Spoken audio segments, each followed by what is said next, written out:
Clinical psychologist बैठी हैं आफिया इब्राहिम, उनसे बात करेंगे। ज़ुहैब जी जी बिल्कुल। आफिया साहब बहुत शुक्रिया, आपने वक्त दिया हमें। इस वक्त तो सबसे ज़्यादा जो हम बात कर रहे हैं अपने शो पर वो सैलाब मुतासरीन की कर रहे हैं, मेंटल ट्रॉमा। वैसे तो जो आम दिन होते हैं उसमें अक्सर हम जॉब के मामलात और दीगर मामलात, पैसे नहीं हैं, फैमिली का मसला है, लेकिन अभी ख़ास तौर पे सैलाब मुतासरीन जिस मेंटल शॉक से, ट्रॉमा से गुजर रहे हैं, उसका अंदाज़ा कैसे लगाया जाए? और जो शहर में लोग हैं उनको समझो, वो एम्पैथी जैसे होती है ना, आपको समझ आए कि उनके जहन में क्या चल रहा है, उनके क्या प्रॉब्लम्स हैं। Thank you for having me today, I am honoured to be with you guys. ये एक तो लम्हा फिक्रिया तो है ही, हमारे लिए एक बड़ी अफसोसनाक सिचुएशन भी है, लेकिन जो फ्लड अफेक्टीज़ हैं या फ्लड अफेक्टेड कम्युनिटीज़ हैं उनके लिए तो और भी मुश्किलात हैं। जैसे आपने भी बात की मेंटल ट्रॉमा, फिर फिज़िकल सेफ्टी उनकी कॉम्प्रोमाइज़ हो चुकी है, रीलोकेशन का सामना उनको करना पड़ रहा है, मुख्तलिफ़ तरह के वो मसाइल से दो चार हैं।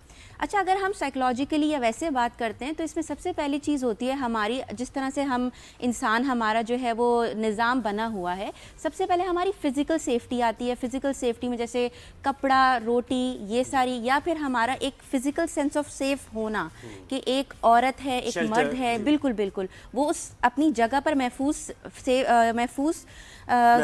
कर रहा है या नहीं कर पा रहा। अब इसमें हमारे पास जो साइंस ऑफ डिस्ट्रेस नज़र आते हैं हमें, वो मुख्तलिफ़ तरह के नज़र आते हैं। जो आपने मुझसे पूछा कि वो हमें किस तरह से नज़र आएगा या आम लोग उसको किस तरह से पिक कर सकते हैं, इसमें हमारे पास कुछ होते हैं कॉम्प्लेक्स रिएक्शंस आते हैं, कुछ हमारे पास जो है वो नॉर्मल रिएक्शंस टू स्ट्रेस आते हैं। मिसाल के तौर पर एक क्राइसिस की सिचुएशन अगर उनके ऊपर आई है तो हम उनमें ग्रीफ बहुत ज़्यादा देखेंगे, उनके अंदर हम लोग जो है नमनेस की फीलिंग भी देखेंगे, क्राइंग, उनके अंदर एग्रेशन भी हमें नज़र आता है, जो कि शायद हम उसको कहीं ना कहीं, आम इंसान उसको डिफरेंटली भी इंटरप्रेट कर देता है, वो कहीं ना कहीं वायलेंस की तरफ भी। ज़्यादातर ऐसा होता है क्राइसिस की सिचुएशन में जो वायलेंस का रेशो है वो भी बढ़ जाता है, क्योंकि अगेन सर्वाइवल लेवल पे आ गया इंसान, और सर्वाइवल का मतलब ये है कि उसको अपनी सेफ्टी इंश्योर करनी है किसी भी तरीके से, चाहे। और इतने नुकसान की बात तो ज़ाहिर बात है ऐसी। अच्छा, ये मुझे पता है, एक तो आपका नुकसान किसी इंसान की वजह से हो तो आप ब्लेम कर सकते हैं कि जी इसने मेरा नुकसान किया, लेकिन जब आपका एक नेचुरल डिज़ास्टर हो तो उसका दिमाग पे क्या असर होता है? How do you deal with that? इसके अंदर बहुत, जैसे मैंने कहा ना कि दो तरह के हमारे पास होते हैं, हर इंसान की ये एक नेचुरल, इसमें थोड़ा सा सब्र आपको जल्दी आ जाएगा कि यार ये देखो, ये तो किसी के हाथ में नहीं था, ये तो बस अल्लाह की तरफ से हुआ है। हाँ, यानी कुदरती आफत है। और उसके अगेंस्ट ये कि जब कोई इंसान आपका नुकसान करे तो जब चलो लड़ लिया, बात कर लिया, आपने किसी के पास चले गए आप शिकायत लेके, यहाँ तो आप कुछ कर नहीं। दोनों ज़हनी रवैयों में क्या यानी मुख्तलिफ होता है, फ़र्क होता है? जी जी बिल्कुल होता है। आप कह रहे हैं कि हम डिफ्रेंशिएट कैसे करें? एक नेचुरल क्राइसिस है और एक हमारे पास जो है normal day to day situations आ जाती है। डे टू डे सिचुएशंस के अंदर सिवेरिटी हमारे पास कम होती है, तो जो रिएक्शंस होते हैं वो भी हमारे उस इंटेंसिटी के नहीं होते। मिसाल के तौर पर अगर आपकी किसी से कॉन्फ्लिक्ट हुआ, आप लड़ाई झगड़ा करोगे, गुस्सा करोगे, लेकिन अगर एक ऐसी सिचुएशन आई है तो अगर किसी इंसान की कोपिंग यानी उस सिचुएशन से कोप कर पाना, अपने आप को रेगुलेट कर पाने की कैफियत ऑलरेडी कम है, तो वो हमारे पास डिसऑर्डर्स की सूरत में भी over the period of time manifest हो सकती है, जैसे कि डिप्रेशन, जैसे कि ट्रॉमा, जैसे कि एंग्जाइटी, जैसे कि आपका कॉम्प्लेक्स PTSD। ये नाम थोड़े वो हैं, लेकिन हमारी कभी थेरेपी पे भी नहीं जाएंगे। ये इतने से कितने लोग होंगे जो बस आसपास ही मशवरा कर लिया या अंदर दिल में ही रख लिया, बिल्कुल बिल्कुल, लेकिन थेरेपी पे नहीं जाएंगे। अफसोस की बात ये है। ये चीज़ मुझे बताइए कि हेल्प करनी चाहिए। यानी घर में किसी के, आप घर में रह रहे हैं, रूटीन होता है आपका, उनके दरो दीवार से मुख्तलिफ जगहों पे जाके बैठते हैं आप, अचानक आपको पता चले कि आपके घर में पानी आ गया, घर पूरा बर्बाद हो गया आपका, आपकी फैमिली डिस्प्लेस हो गई है, बच्चों का खाना कैसे होगा, लाइव स्टॉक, कमाई कैसे होगी।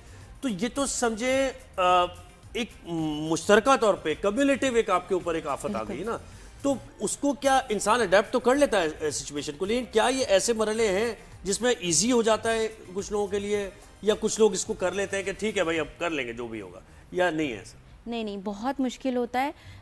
इसमें आप कहेंगे कि आम सिचुएशन से ज़्यादा डिफ़िकल्ट होता है कोप अप करना, क्योंकि कहीं ना कहीं वहाँ पर दूसरे कम्युनिटी लेवल पे उनको किसी न किसी लेवल पे सपोर्ट मिल जाती है। अगर मिसाल के तौर पर कोई इंसान है, शायद उसका कोई दोस्त है, बाप उसकी मदद कर दे, कोई फैमिली मेम्बर उसको सपोर्ट कर दे, चाहे फिज़िकली हो, इमोशनली हो, किसी भी तरीके से। लेकिन यहाँ पर हम बात कर रहे हैं कि एक पूरी कम्युनिटी اس پہ امپیکٹ آ رہا ہے, اس کی بالکل بیسک لیول کی جو نیڈ ہے وہ تک کمپرومائزڈ ہے, تو وہ اس میں ان کا جو ریئیکشن ٹائم ہے یا اس سے کوپ کرنے کا ٹائم ہے وہ زیادہ ہے. انیشیل کرائسس کے اندر جو ریئیکشن آتا ہے وہ نمنس کا بھی آ سکتا ہے, یعنی کہ آپ سمجھ لیں کہ آپ کی باڈی بالکل ہی فائٹ, ہم سائیکالوجی میں اس کو کہتے ہیں کہ فائٹ فلائٹ فریز رسپانس. آپ امیجن کریں کہ سیلاب آ رہا ہے, ایک شخص ہے وہ جلدی سے بچے کو اٹھا کے بھاگ رہا ہے, سامان اٹھا رہا ہے, ایک ہے جو بالکل فریز ہو جائے گا ہاتھ پاؤں. ہمارے ساتھ بھی کبھی کبھی ایسا ہوتا ہے کوئی سچویشن ہو, جی جی جی. اور ایسے میں کتنے لوگ ہوں گے جو اپنے جاننے والوں سے بات کرتے ہیں فون پہ ایکسپیکٹنگ کہ ان کو وہ ہیلپ کے لیے بلا لیں یا کچھ کر دیں, اور وہ آگے سے کوئی ہیلپ نہیں آتی. ہاں جی بڑا سنا جی, بڑا افسوس ہوا جی, بس یہ اللہ خیر کرے, یہ آپ کو صبر دے, اور فون بند, تھک. اینڈ دے آر ایکسپیکٹنگ ایسے ہی ٹائم پہ کہ جو شہر میں لوگ ہیں یا دور لوگ ہیں انہوں نے ہیلپ کوئی نہیں کرنی.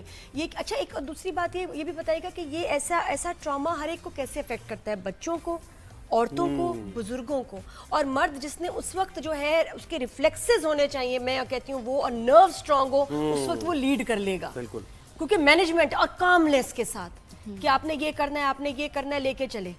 تو یہ ہر ایک کو کیسے افیکٹ, بچے اس وقت کیا سوچ رہے ہوتے ہیں, ویسے میں نے کہا کہ عورتیں کیا سوچ رہی ہیں, بزرگ کیا سوچ رہے ہیں, ان کے ذہن میں کیا چل رہا ہوتا ہے. یہ آپ نے بہت اہم اور بہت امپورٹنٹ پہلو آپ سمجھ لیں, آپ نے اس کو ابھی یہاں پر اٹھایا ہے.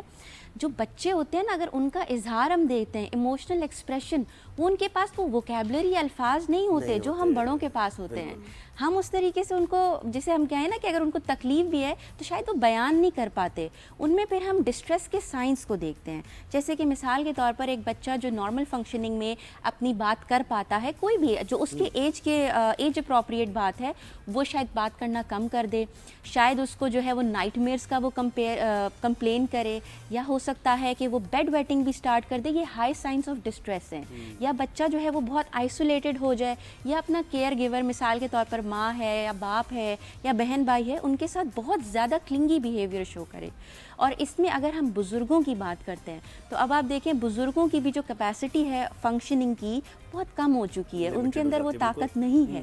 سملرلی جو خواتین بھی ہیں, خواتین میں چاہے طاقت ہو بھی, شاید جذبات ان کے کوپ کرنے کے لیے بہتر بھی ہوں کسی عورت کے ایز کمپیئر ٹو کسی اور شخص کے, تو ان کے لیے ویسے اور ریسٹرکشنز آ جاتی ہیں جو کہ ہمارے کلچر میں ہیں. یعنی کہ اگر اس کو نکلنا ہے تو اس کو ایک میل سپورٹ چاہیے, اگر اس کو کہیں پہ اپنی بات کرنی ہے یا کچھ کرنی ہے تو اس کو مسلسل دیکھنا ہے, she has to look up to certain people. تو عورتوں کے لیے وہ الگ ریسٹرکشنز آ جاتی ہیں. اظہار میں بھی اگر ان کو کہا جائے گا تو کہے گا کہ بس صبر کرو, ان کی جو ایموشنل وائس ہے اس کو فوراً دبا دیا جائے گا, نہیں تم تو روتی رہتی ہو گیا نا, آپ چپ کر جاؤ, کچھ نہیں ہوتا. اور ایک تو دیکھیں اگلا مرحلہ یہ بھی ہے نا, ایک تو اپنے ہی علاقے میں ایسا ہو جانا, پھر اپنا علاقہ چھوڑ کے دوسرے علاقے میں آنا یا شہر میں آنا, شہری آبادی کے الگ بالکل ڈائنامکس ہیں, وہاں بھی ایڈجسٹ کرنا, اور ان کا رسپانس کیا ہے. اکثر لوگوں سے بہتر نہیں ہوتا رسپانس کہ آپ سڑک پر کھڑے ہوئے اپنی فیملی لے کر, لوگ سمجھتے ہیں جینون نہیں ہے, ان کو ضرورت نہیں ہے, کوئی اتنی سیونگز نہیں ہوتی ہیں. اب جو آپ کے پاس چیز ہے وہ سب ختم ہو جائے, آپ کا لائف سٹاک بھی اگر بہ جائے, تو how do you start again اس ٹائم پہ. ویسے پتہ ہر گھر میں ایک وہ آپ کا ایک لیڈر ہوتا ہے, وہ ایک نانی بھی ہو سکتی ہیں, وہ ایک وہ فادر ہو, یا کبھی کبھی مدر, یا کبھی کوئی بڑا بیٹا یا بیٹی جو کہ ان کے نروز بڑے اسٹرانگ ہوتے ہیں اور ایسے ٹائم پہ وہ چارج لے لیتے ہیں, اور باقی گھر کا بڑا بھی ہوگا وہ باقی نم ہو جائے گا. سائیکالوجسٹ آپ کیا کہیں گی جو لوگ ہمیں دیکھ رہے ہیں یا اس سے متاثر ہیں, کیا انہیں کرنا چاہیے, کیا سوچنا چاہیے ایسے موقع پر ایز اے سائیکالوجسٹ کہ اس ٹراما سے بچیں وہ, یا کوشش کریں کوپ اپ کرنے کی. اچھا, اس میں ایز اے سائیکالوجسٹ میں آپ کو دو پرسپیکٹیوز دوں گی.